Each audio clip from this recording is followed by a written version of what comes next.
A pesquisa Comportamentos Físicos e Sintomas Musculoesqueléticos de Trabalhadores de Colarinho Branco nas recentes transformações das configurações de trabalho, um estudo preliminar, está na área de gestão de ergonomia em saúde ocupacional.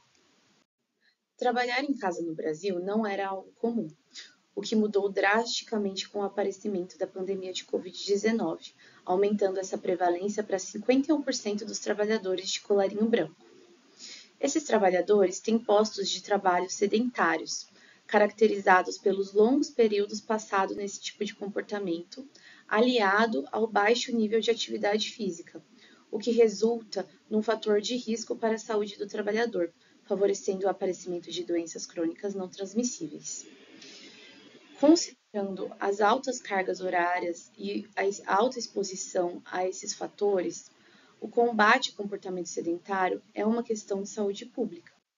O objetivo desse estudo foi apresentar dados brutos preliminares sobre os comportamentos físicos e sintomas musculoesqueléticos de trabalhadores do colarinho branco em diferentes ambientes de trabalho, para que assim possamos fomentar discussões e hipóteses sobre os possíveis benefícios e malefícios que cada ambiente pode causar nos comportamentos físicos e na saúde física dos trabalhadores. Esse é um estudo observacional transversal que contou com 56 participantes, alocados em 3 grupos: o de trabalho presencial, trabalho em casa e trabalho híbrido. Nós usamos um sensor acelerômetro junto a um diário, o questionário nórdico de sintomas musculoesqueléticos, dados sociodemográficos e de preferências.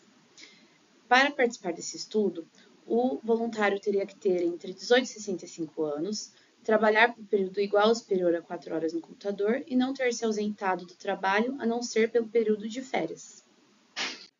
Os dados coletados pelo sensor, como tempo sentado, em pé, correndo, andando de carro ou subindo escadas, foram pré-processados pelo software ActPass, onde foram categorizados em comportamento sedentário, atividade física leve, atividade física moderada vigorosa e tempo dormindo, que foi categorizado seguindo as informações do diário.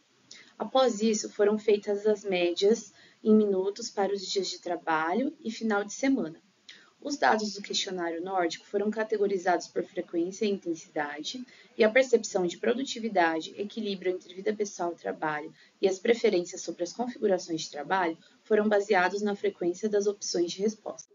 A maior parte da amostra foi composta por mulheres, com idade média de 42 anos.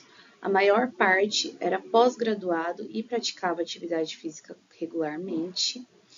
E a percepção de produtividade da maioria aumentou durante e pós a pandemia. Os grupos de trabalho em casa e híbrido demonstraram maior satisfação com o equilíbrio entre a vida pessoal e o trabalho. Quanto às preferências, 100% do grupo de trabalho em casa estava satisfeito com a configuração de trabalho atual, e se pudessem escolher, 57,1% escolheriam trabalhar no híbrido. Esses gráficos exibem os resultados dos comportamentos físicos para os dias de trabalho dos trabalhadores. Então, nós temos a média de minutos passado em cada comportamento para os momentos de trabalho e para os momentos de não trabalho, que seriam aqueles momentos de deslocamento ou de lazer. E esse gráfico representa os dados coletados nos finais de semana, também com a média em minutos passado em cada comportamento. Esse gráfico exibe as respostas do questionário nórdico de sintomas quanto à frequência de dor por região corporal. E aqui quanto à intensidade média da dor por região corporal. Nos resultados exibidos, nós conseguimos notar que o comportamento sedentário é mais prevalente no grupo de trabalho no escritório, nos dias de trabalho, e nos finais de semana, esse comportamento sedentário aumenta no geral. Também conseguimos notar que os grupos de trabalho em casa e trabalho híbrido demonstraram uma maior satisfação com a configuração e com o equilíbrio entre a vida pessoal e o trabalho.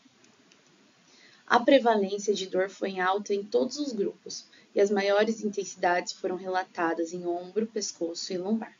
Lembrando que esse é um estudo preliminar, que tem uma certa limitação por causa da discrepância de número de pessoas entre os grupos.